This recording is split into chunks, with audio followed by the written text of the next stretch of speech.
Usually I don't make videos like this, but I just read The Strangest Book and I really need somebody to rant to. Hi, I'm Anne. Welcome back to my channel. Today I'm going to be reviewing a book titled The Duke Alone by Christy Caldwell. I got this from NetGalley, but I didn't actually request it. It was just one of the books that you could free read. And I saw it. I was in the mood for a light historical romance because last month I read so many dense classics. I just kind of wanted something light and easy to read. And boy, did I not know what I was getting into when I started this book. Also, warnings, most of this video will be spoilers. I just can't avoid it with my thoughts, but I do want to give a brief premise without spoilers, just in case you desperately feel like you need to read this before it's spoiled. Also, this book doesn't come out until October of 2022. This book follows Lady Myrtle. Yes, her name's Myrtle McQuad, and she is one of 7 children who are living in a townhouse in London with her family. She's just come back from boarding school, and her family decides to quit their London townhouse and go up to their Scottish estate for Christmas. And Myrtle ends up accidentally being left behind. And next door, there is this mysterious, gruff neighbor named Val Bancroft, and he and Myrtle befriend each other. There's also a whole conspiracy of something darker going on, aka these two men are planning to break into Myrtle's house and steal her father's prized possessions, this treasure he has, all these antiques. Basically, this book is a Home Alone Regency romance. That is the best way to describe it. So let's go through the book and kind of give some spoilers, understand the plot more, and understand the main issues I had with this book. So Myrtle is introduced as a very immature girl. She's 17. She actually turns 18 in the middle of the book, and she is going to be introduced into society and have her London season next year, the coming year. It's not set in a specific year. However, there is references to Jane Austen being a personal friend of Myrtle, so you know it's kind of set maybe 1810, around that era. I'm pretty sure it even mentions that Jane Austen just came out with Pride and Prejudice. Pride and Prejudice came out 1813, which makes me think that this book was set a year or two after that, so 1814, 1815. There isn't a lot of uniqueness to set it as a specifically Regency era book, but I also understand that Regency romance are not exactly historically accurate. You know, the focus isn't on getting the history right, it's about the silly romance. So Myrtle is a very immature girl. She's one that has a vivid imagination, similar to Catherine in Northanger Abbey by Jane Austen, which I noticed a lot of parallels in between the two, but also I think Myrtle goes a bit too far. She acts like a 12-year-old child. So the first time she meets Val, the Duke next door, she insists on talking to him even though he doesn't really want to talk to anyone. We learn later about his tragic past. His wife died tragically in a carriage accident a while before, and so he's still reeling from her loss, and he's kind of sequestered himself as almost a recluse in his house. So you'll learn more about that later, but in this moment when they first meet, Myrtle is just kind of annoying to him. She's basically like, oh, who are you? Are you next door? Oh, are there ghosts? Blah, blah, blah. She just goes on and on and on. And in my mind, I understand she's 17 or 18. In that moment, she was acting like she was 12. So throughout this entire book, most of the time she's acting like she's 12. So when the more romantic elements came in, it was really surreal for me to watch this guy who's clearly, late 20s, early 30s, romancing a girl that's acting like she's 12. So it's a little creepy. It's a little Lolita-esque, which didn't I just complain last week about how I'll never read Lolita, so that's nice. So Myrtle and Val are kind of befriending each other, especially after her family forgets her, which I'm sorry, I understand with the craziness of getting on an airplane and Home Alone and how they could forget Kevin, but I'm sorry, this is carriages, very slow moving travelers. They would notice in a little bit if one of their daughters was missing. I know they have 7 children, but you notice, I'm sorry, and they would have turned back and sent someone back for her. I'm sorry, it didn't make sense at all. There was a lot of suspension of disbelief in this book. Even a lot of the historical stuff is just really, because Myrtle is very much convinced that these men are scoping out her house to steal from her, and Val doesn't really believe her at first, and eventually the men do actually break in and attack her, and Val ends up coming to save her, but then she kind of saves herself by hitting them both over the head. And I'm like, what was the point of like her trying to convince Val and like Val coming to save her if it didn't really matter in the end? She could have totally taken them on by herself. So while there is the whole issue of Myrtle being left alone and these thieves coming, Val and Myrtle are also spending more time together and creating a bond. Of course, still, it's really creepy because for me, you have like this breach between kind of this older man, very young girl friendship.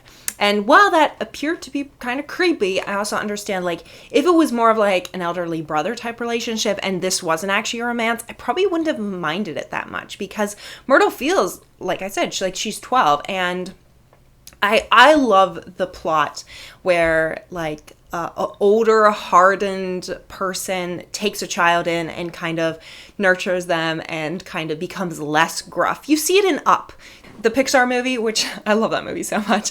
And so it feels like that in the beginning of this book. And then eventually they get to have attraction towards each other, and that's when the creepy factor comes around. Val kisses her a couple times, and then they do the dirty. And I'll get to that in a second. But then Myrtle is convinced that he doesn't actually love her, and she runs away up to her family in Scotland. And of course, Val follows her there, proposes, and they get married. That's basically the plot. Those romance readers that are like me, who really prefer a clean romance, I'm all about like no sex. That's fine. Those who enjoy that, there's quite a few scenes in this book that go too far. Where like I had to, skip a little bit, and like a lot of the detailed kissing, I was like, I'm not here for it.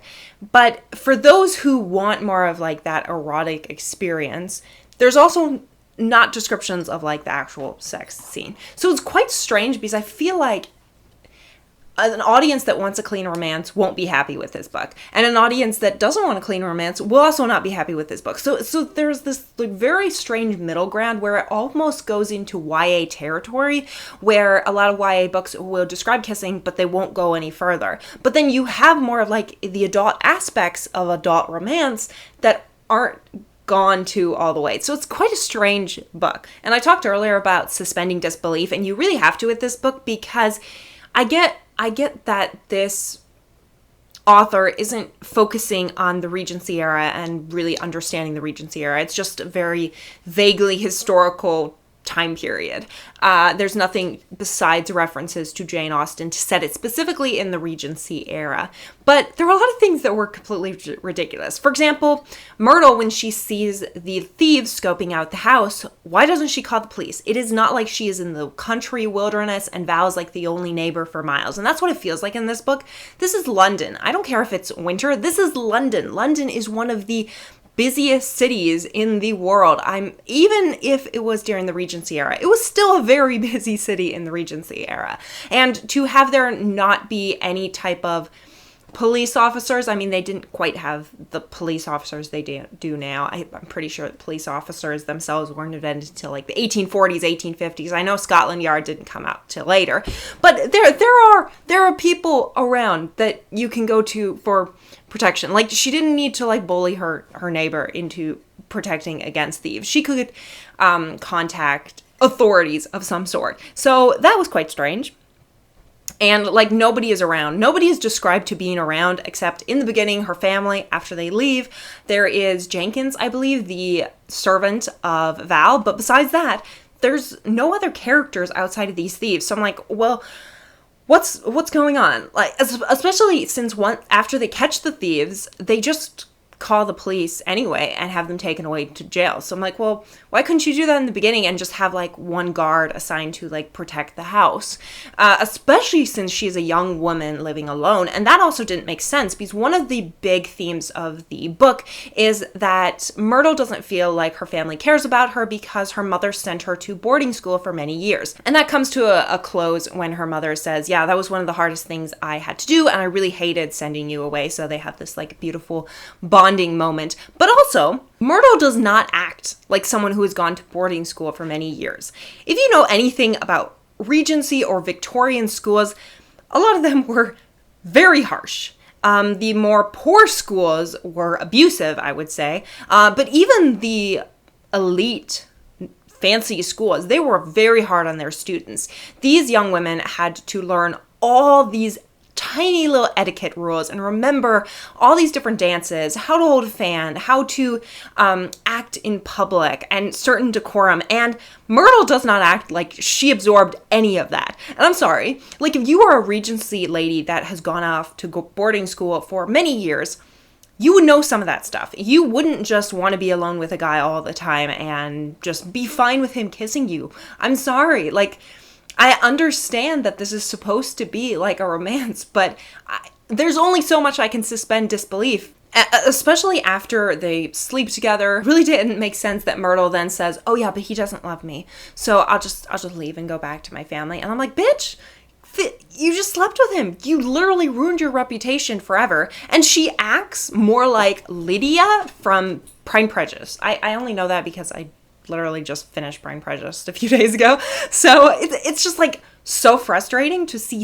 It's one thing to say, okay, she's sheltered, she's a little bit immature for her age, but then to completely suspend your disbelief, I just couldn't, because everything about her character, the historical era, everything was so wrong. And with Val, he actually struggled. He said, well, I shouldn't be alone with her. I shouldn't go back to her house, even if she's concerned about these robbers, because he was concerned about her reputation. But you know what? Myrtle didn't care at all. And I'm sorry, if you went through boarding school for years, you would. So rant over. This video is very random. This was not the video I was going to put out today, but you know what? I had to get my thoughts off my chest. Also, my video that went up Tuesday, I don't know what's happening, but it's been up now like 2 days and it's already over 1,000 views. And keep in mind, I on average get like 100 to 200 views per video. So I don't know what's happening. I don't know why it blew up. Maybe complaining about classics I refuse to read is a good video to make more of, because yeah, it's definitely growing my channel. Who knows? But I just wanted to come on and rant about this book because here's the thing. Romance is supposed to be not exactly realistic. It's supposed to be escapism, but you need a certain amount to like enjoy the more romantic elements. You need a little bit of that reality. So yeah, have you read a romance book that you just couldn't suspend your disbelief of anything for? Let me know your thoughts down in the comments. Thank you so much for watching. If you like this video, like, subscribe. I post every Tuesday, Thursday, and Saturday at 6 p.m. Eastern time, and I will see you all in the next video. Bye!